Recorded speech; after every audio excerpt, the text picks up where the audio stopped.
The fog clings to Willamette Valley, a gray shroud, smothering the apple orchard's trembling branches.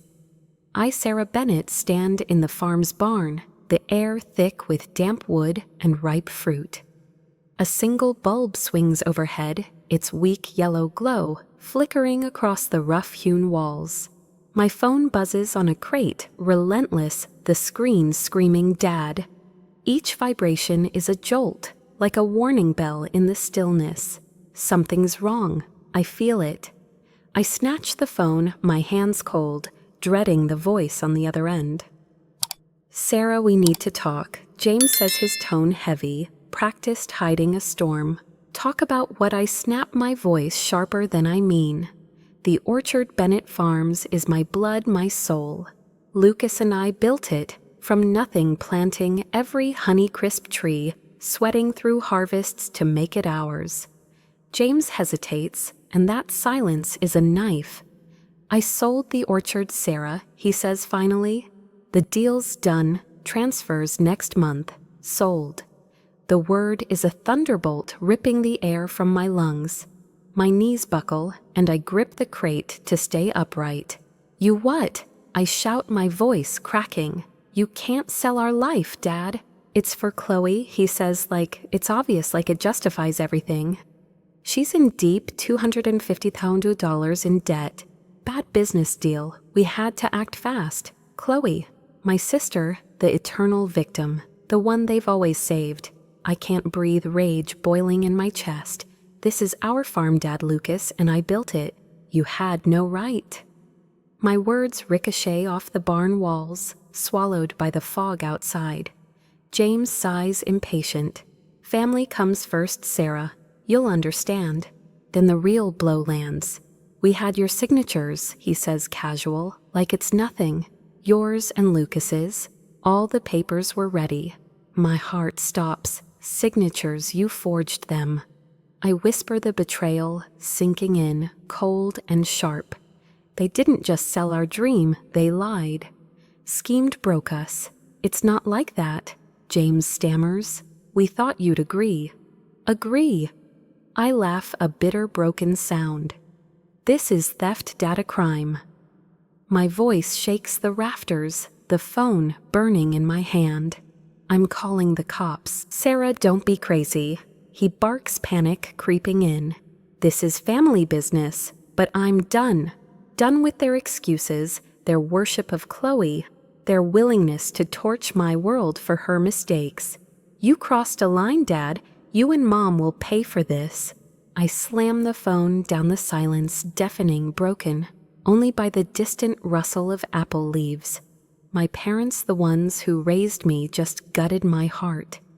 I stumble to the barn door, staring into the fog, the orchard's shapes ghostly and faint. This isn't over, not by a damn sight. The fog presses against the barn's windows, thick and unyielding, as if Willamette Valley itself is holding its breath. I slump against a crate, the phone now silent in my hand, but Dad's words, "sold forged Chloe Claw," at my mind like thorns. How did we get here? The orchard outside our rows of Honeycrisp trees is more than land. It's the life Lucas and I built, the dream we nurtured through sweat and sacrifice. But James's betrayal, Linda's complicity, Chloe's endless chaos. It's not new. It's a poison rooted deep, growing from seeds planted long ago. I close my eyes, and the past surges forward, vivid and raw, pulling me back to the bitterness that shaped me. I was 7, standing in our Portland backyard, the summer sun warm on my face. It was my birthday, and Mom Linda had surprised me with a toy farm set complete with tiny apple trees and a red barn. I'd spent weeks begging for it, dreaming of my own orchard someday. I set it up on the grass, arranging each piece with care until Chloe 5 and all giggles ran over. "I want to play," she said, grabbing the barn. I pulled it back, laughing. "It's mine, Chloe." But Linda swooped in, her voice soft but firm. "Sarah, you're the big sister. Let Chloe have it. She loves it. My chest tightened. It's my gift, I protested, but it's my birthday. James, reading his paper, didn't look up. Don't be selfish, Sarah. By evening, the set was Chloe's. I never touched it again. That was my first lesson. My wants didn't matter. School only sharpened the divide. In 4th grade, I begged to join violin lessons, enchanted by the idea of music flowing from my fingers. Too expensive, Linda said, her lips a thin line. Chloe's choir classes take priority. Choir Chloe, who sang off-key and skipped half her practices, was suddenly a star. I joined the school's free glee club, humming melodies alone, while Chloe got private lessons, James and Linda beaming at her recitals. Chloe's got talent, they'd say. What about me, I'd wonder, but I never asked. Asking meant hearing Chloe needs this more. So I buried my dreams sketching apple trees in my notebook, imagining a place where I'd matter. Middle school was a battlefield. I worked hard, earning straight A's, hoping for a scrap of pride. But every report card was eclipsed. Good job, Sarah. James would mutter eyes on his phone. But Chloe's failing science. We're hiring a tutor. A tutor for Chloe, who spent her nights texting instead of studying. I swallowed my hurt, locking it away. At 13, I won a regional science fair, my model orchard, a miniature Willamette Valley, taking first. I ran home clutching my blue ribbon, only to find Linda baking Chloe's favorite cookies because she'd had a bad day. My ribbon went into a drawer unnoticed. I was a ghost in my own home. High school carved the wound deeper. I threw myself into studies, aiming for Oregon State's agriculture program, dreaming of running my own orchard. I'd stay up late reading about grafting techniques, picturing rows of trees heavy with fruit. When I earned a full scholarship, I burst through the door breathless. I got in Oregon State full ride. Linda was on the couch flipping through Chloe's choir photos. That's nice, Sarah, she said, barely glancing up. But Chloe's audition results are coming tomorrow. James nodded absently. That night, we had Chloe's favorite lasagna for dinner, a celebration for her B-. My scholarship forgotten. I stopped hoping they'd see me. Thanksgiving was another reminder. At 15, I spent hours helping Linda cook, craving a moment of connection. Instead, Chloe got a new phone, her squeals echoing through the house. My gift, a used gardening book. You're practical, Sarah, James said. Practical. The word stung like I was a tool, not a daughter. I started eating in my room, avoiding the table where Chloe's stories drowned out my existence. Why was I never enough? College was my lifeline. At Oregon State, I joined the agriculture club where I met Lucas. He was a junior, easygoing with eyes that saw right through my walls. During a project on sustainable farming, I shared my orchard dream. You've got a gift, Sarah, he said, his voice warm. You feel the land like it's part of you. His words were oxygen. Someone noticed. Lucas taught me about harvest yield, the science of maximizing fruit, and we'd argue over apple varieties, Honeycrisp versus Gala, until we were laughing too hard to talk. Don't overthink it, Sarah, he'd tease. Trust the trees. For the first time, I felt whole. After graduation, Lucas and I bet everything on our dream. We started Bennett Farms, an organic apple orchard in Willamette Valley. The world pushed back. 2 young suppliers scoffed. No experienced buyers said. My parents were the loudest doubters. It's reckless, Sarah, Linda warned. You need to help Chloe. She's lost. Lost Chloe had quit college. Drifting through barista jobs, blowing cash on concerts and clothes. But I was done being her crutch. Lucas and I scraped together. Startup funds, I waitressed weekends. Tutored nights while he borrowed from his sister. Our first office was a shed, our desks wobbly thrift store finds. "This is our seed," Lucas said, clinking a soda can against mine. I grinned, believing we could grow anything. The early days were brutal. Distributors laughed us off, refusing our samples. "Come back when you've got a name," they'd say. We didn't quit. We hauled apples to farmers' markets, chatted up chefs, built trust one crate at a time. Our break came with a Portland grocer, a family-run chain, looking for local suppliers. "Your passion's real," the owner said, signing a deal. That night in our shed, we celebrated with cheap cider, dreaming of our own orchard. This was our soil, our future. Chloe's shadow never faded. Every call from Linda or James was the same plea. "Chloe's in debt," they'd say. "Can you pitch in, pitch in?" I was drowning in loans for the farm, but they never asked about us. When Chloe blew $3,000 on a music festival investment, my parents paid it off, calling her naive. When she wrecked their car, they bought her a used one. "She's sensitive," they said. Sensitive, I was the one, working 70-hour weeks. My hands rough from pruning my heart, raw from their neglect. Lucas saw it all. "They don't get you, Sarah," he'd say, pulling me close. But I do. His faith was my roots, holding me steady. 3 years ago, we found our orchard in Willamette Valley. It was a neglected patch, trees gnarled and wild, but the land sang to us, open fields, misty hills, a future waiting. "This is our place." Lucas set his hand in mine. I nodded, tears in my eyes. We sank every dime into it, restoring the barn, replanting trees, learning orchardist tricks to boost our yield. My parents despised it. "A foolish expense," James called it. "You should be supporting Chloe." But their words bounced off me. This orchard was proof of what Lucas and I could do. On our first night, we sat under the stars, the air sweet with apple blossoms. "Sarah, let's build a life here," Lucas whispered. Those words were my home. Chloe's messes kept coming. She'd text, voice frantic, "Sarah, I need $1,500, I'm in trouble." I'd refuse and she'd scream, "You're so mean." Linda and James always backed her. "She's not like you, Sarah," they'd say. "You're tough." I was exhausted carrying their expectations, while Chloe partied, leaving debts in her wake.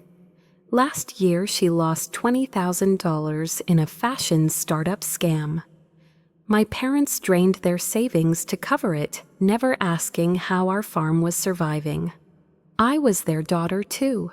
Why didn't I count? Now in this barn, the fog a heavy curtain outside, I see it all. This betrayal, the forged signatures. The stolen orchard is the fruit of years of favoritism, of choosing Chloe over me, of treating my dreams as nothing. They think they can uproot us. My hands shake, not with fear, but with resolve.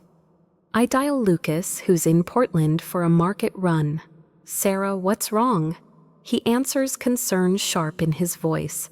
I choke out the truth. "They sold the orchard, Lucas. They faked our names." His silence is heavy. Then I'm coming home. We'll fight this. I want to believe him, but as the fog thickens, I know this battle is just beginning. The fog still lingers over Willamette Valley, curling around the apple trees like a ghost refusing to leave. I stand in the barn, the air heavy with the scent of damp earth and betrayal. Lucas's voice from our call, "We'll fight," this burns in my mind, but the weight of Dad's words, soul-forged, Chloe, crushes me. They didn't just try to steal our orchard, they shattered our trust. My hands tremble as I grip a pruning shear, its cold metal grounding me. James and Linda's actions aren't just a betrayal, they're a declaration of war. This ends now. I drive to my parents' house in Portland, the road slick with mist, my heart pounding like a drum. Their tidy bungalow looks smaller tonight, the porch light casting a weak glow. I knock hard and Mom Linda opens the door, her eyes widening. "Sarah, what's wrong?" She asks, her voice thin, like she already knows. I step inside the living room, cluttered with Chloe's old choir trophies. Dad James is on the couch, a beer in hand, his face set in that stubborn frown I've known forever. You sold our orchard. I say, my voice low but sharp. You forged our signatures. Tell me why I shouldn't turn you in right now. Linda gasps, clutching her sweater. Sarah, please, it's not like that. Not like that. I laugh, a jagged sound that cuts the air. Then explain it, Mom. Explain how you faked my name, Lucas's name, to sell our dream for Chloe's mess. James sets his beer down, his jaw tight. Chloe's in deep, Sarah. $250 in debt. A bad deal went south. We had to save her. Save her. My fists clench, nails biting into my palms. You chose her dad, again. You lied, stole, and thought I'd just take it. The room feels like it's closing in the walls, heavy with years of resentment. Linda steps closer, her eyes wet. Chloe was fooled, Sarah. She thought the investment was legit. She's not like you. She's not tough. The word is a slap, reigniting every moment I was forced to be strong, because they wouldn't let me be anything else. I'm tough because you made me, I snap. You gave Chloe everything, money, love, excuses, and left me to fend for myself. And now this fraud. My voice breaks, but I don't stop. You crossed a line. This isn't family, it's a crime. James stands, his face red. Don't you dare lecture us. We did what we had to for your sister, always Chloe. I'm shaking now, rage and hurt colliding. Chloe's 27. Dad, she chose to throw money at a scam. Why is her failure our punishment? Linda starts sobbing, but I feel no softness. They don't get to hide behind tears. Where's Chloe, I demand. Does she even know what you've done? James hesitates. She's out, he mumbles. Of course, probably at some club spending cash she doesn't have while they burn my world to save her. Then Lucas calls, his voice urgent. Sarah, I checked our contracts. The big one with Portland Organics, it's gone. Cancelled yesterday. Your parents pulled it to get liquid cash for Chloe. My stomach drops. The contract, that deal, was our lifeline. A 5-year agreement to supply apples to every store in their chain. It was our future, our stability. They didn't just sell the orchard, they sabotaged our business. They what? I shout, my voice echoing. Linda flinches, but James doubles down. We needed the money, Sarah. Chloe's life was at stake. Life, I'm done. I pull out my phone, dialing the police. Sarah, no Linda, cries, reaching for me. I step back, my finger on the call button. You left me no choice. The line rings and I speak, voice steady. I'm reporting a fraud. My parents forged documents to sell my property and canceled a business contract without consent. The dispatcher is calm, efficient. We'll send an officer, ma'am. Stay safe. I hang up, James staring like I've stabbed him. You actually did it, he whispers. You betrayed us. Betrayed, I almost laugh. You betrayed me, Dad. You and Mom chose Chloe over everything. Linda collapses onto the couch, her sobs loud and useless. I turn and walk out, the fog swallowing me, my heart pounding but sure. This is what fighting back feels like. Back at the orchard, Lucas arrives, his truck, skidding on the gravel. He pulls me into his arms and I let myself tremble. They killed our contract, Lucas. I say, my voice raw. They're trying to break us.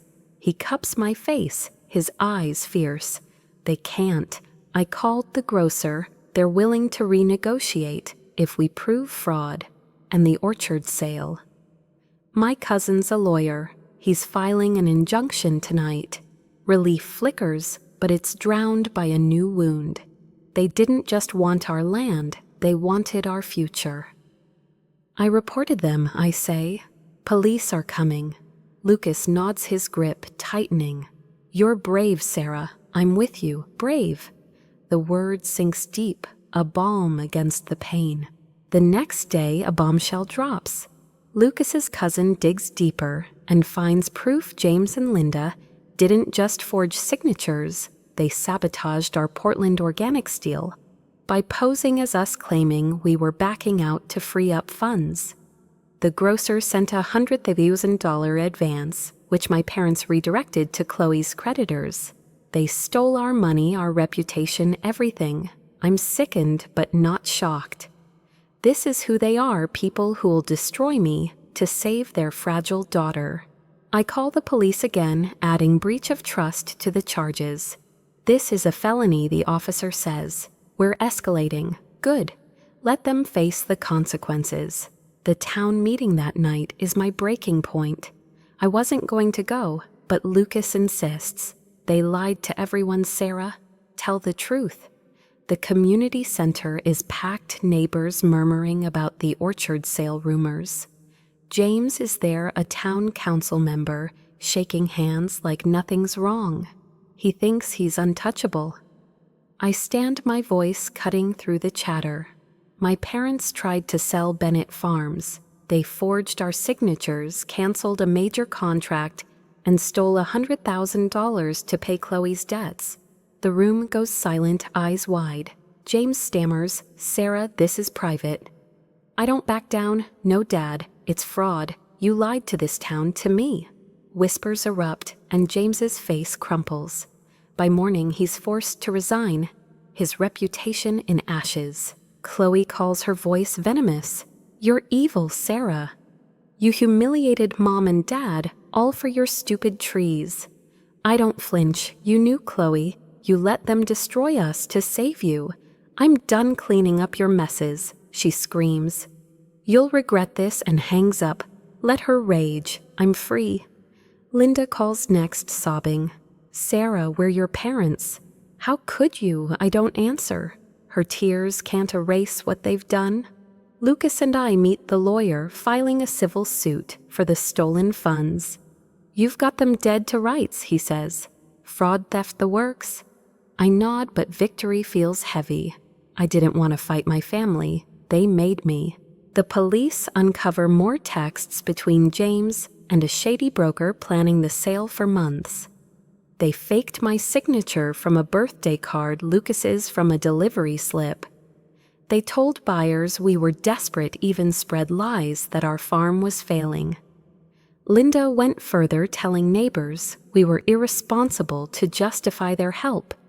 They didn't just betray us, they tried to erase us.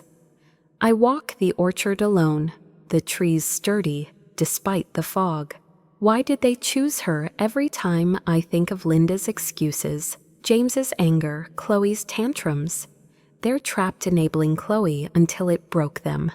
A memory hits James at my science fair, checking his watch, rushing to Chloe's recital. I was never enough. I kneel, my fingers brushing a tree's rough bark. This orchard is mine. No one can take it. Lucas finds me, his shadow, soft across the rows. You okay? He asks, crouching beside me. Tears spill, but I shake my head. They took so much, Lucas. The farm, the contract, years of feeling invisible. He pulls me close, his warmth a shield. They can't take you, Sarah. You're stronger than they'll ever know. His words root me like water to parched soil. He's right. This fight isn't just for our land, it's for me. The shattering branch isn't just theirs, it's the moment I break free. I'm done being the practical one, the forgotten one. From now on, I choose my own harvest. The fog has lifted from Willamette Valley, leaving the apple orchard bathed in soft morning light. I, Sarah Bennett, stand at the edge of our farm, the honey-crisp trees, stretching toward the horizon, their branches heavy with fruit. Lucas's hand brushes mine, his quiet strength a reminder of what we've won. The police investigation, the forged signatures, the sabotaged contract, it's all behind us now. We saved Bennett Farms, but the cost was my family. James and Linda's betrayal, Chloe's relentless chaos, they've left scars that ache like bruised roots. Yet as the sun warms the earth, I feel a shift. This isn't just survival, it's a new beginning. The lawyer called yesterday, his voice brisk with victory. The orchard's yours, Sarah. The sale's voided. The broker backed out when we proved fraud. Yours. The word settles deep, loosening a knot in my chest. Lucas, beside me in the barn, let out a laugh, pulling me into a bear hug. "We did it, Sarah," he said, his eyes bright. I smiled, but my heart was heavy. The farm's safe, but what about us? I thanked the lawyer, stepped outside, and breathed the sweet scent of apples. This land is ours, undeniable, but the fight has left me raw. The police moved swiftly. They unraveled James and Linda's scheme, forged signatures, fake emails, lies about our financial ruin. The $100,000 stolen from our Portland Organics contract sealed their fate. Last week, they faced charges of felony fraud and breach of trust. The judge gave them a suspended sentence, 3 years probation, no jail, but their names are ruined. Linda's voice shook when she texted me after the hearing. "Sarah, we're so sorry. Please." I deleted it. My fingers steady. Their apology letters stuffed in envelopes sit unopened in a drawer. Words can't undo what they did. I've blocked their numbers, their pleas fading like old blossoms. Some bridges burn for a reason. Chloe's reaction was no surprise. She showed up at the orchard, her car swerving into the drive, eyes blazing. "You destroyed them, Sarah," she screamed, stomping toward me as I sorted apples. "Mom and Dad are broken, and it's your fault." I set down a crate, meeting her glare. "They broke themselves, Chloe. They stole from us, lied for you. When do you take responsibility?" Her face crumpled, but the tears were a performance. "I was scammed," she said, voice quivering. "I'm not like you." I stepped closer, my voice cold. "You're right. I don't expect handouts.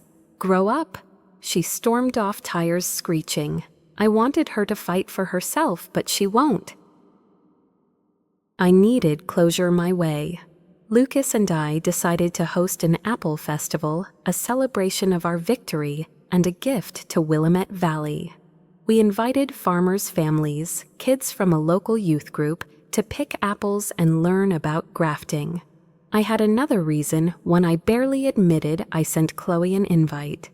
Maybe she'd see what we've built, what she's lost. The festival buzzed with life, kids laughing, cider flowing. Lucas teaching a crowd about harvest yield with his easy grin. I watched from the barn, my heart full, until I spotted her Chloe lurking near a tree, her face a mix of envy and defiance. I approached, bracing myself. "You came," I said, keeping my tone even. She shifted, clutching a paper cup. I thought, maybe we could fix this. Hope sparked, but it died fast. "I need $3,000, Sarah," she muttered. "I'm in a bind. Not this again." I stared, the air thick. "No, Chloe, I'm done." Her eyes flashed. "You're heartless.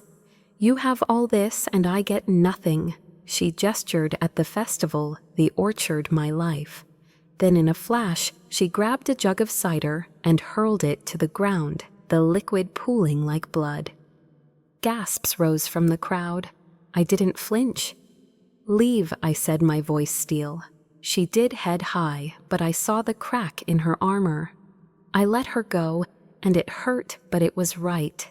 That night, Lucas and I sat under the orchard stars, the festival's echoes fading. The air was crisp-scented with apples and earth. "You okay?" he asked, his hand warm in mine. Tears welled, but I nodded. I wanted her to change Lucas, but she won't, and I can't keep hoping. He squeezed my hand. "You gave her a chance. That's enough." He was right. Chloe's path isn't mine. We talked until dawn, dreaming bigger, turning the orchard into a community center. teaching kids to farm, hosting markets, growing hope. "This isn't just apples," Lucas said. "It's a legacy." His words lit a fire in me, a vision of our land as more than ours. James and Linda's lives unraveled fast. A neighbor texted, voice low, "Your mom's working double shifts at a gas station, Sarah. Your dad's a night guard. They sold their house." I read it, my heart heavy but firm. They chose this. Linda's seen at discount stores buying expired produce, her eyes hollow. James had a panic attack on a shift, but he's back at work, no rest. Chloe's worse, she's chasing another crypto deal, blind to the ruin. They're sinking, and I can't pull them out. I emailed them a link to debt relief services, my last act of duty, but I know they'll ignore it.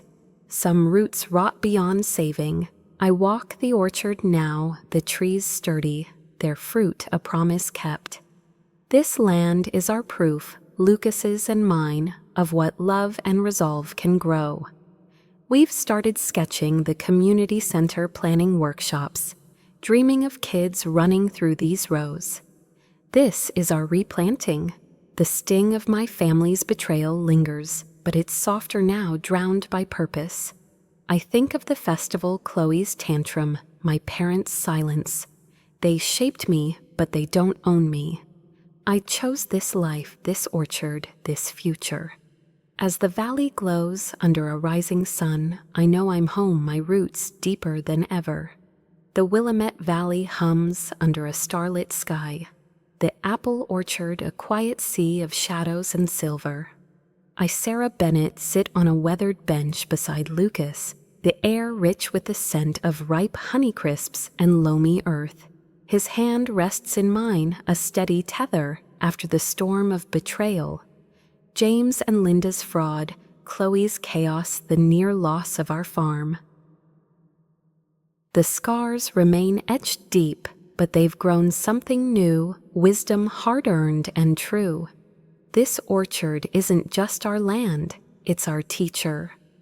As the night wraps around us, I see the lessons clearly, each one a seed for a better life. First, protect your dreams. No matter who tries to take them, James and Linda thought they could sell our orchard, erase our work to save Chloe. They underestimated me. I fought, called the police, faced them in court, stood up at the town meeting because this farm is my heart. No one gets to uproot what you've planted. Your dreams are yours alone. Guard them fiercely, whether it's family, friends, or doubt trying to steal them. Hold fast and don't apologize. Second, stand on your own. I built Bennett Farms with Lucas against every no from suppliers, buyers, and my parents. They called it reckless, told me to prop up Chloe instead. But I worked nights, hauled apples, learned grafting until my hands bled. No one gave us this orchard. Strength comes from trusting your own roots, from knowing you can rise without anyone's approval. Be your own anchor and you'll weather any storm. Third, let go of toxic ties, even if they're family. I wanted to save Chloe, to fix James and Linda, to be the good daughter. But their choices lies theft, excuses weren't accidents. They were deliberate. I don't have to carry their weight. At the Apple Festival, when Chloe smashed that cider jug, I saw her clearly. She won't change. Walking away isn't failure, it's freedom.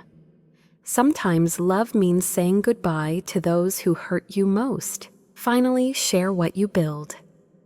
Lucas and I could have kept this orchard private, a quiet victory. Instead, we're turning it into a community hub, teaching kids to farm, hosting markets, sowing hope.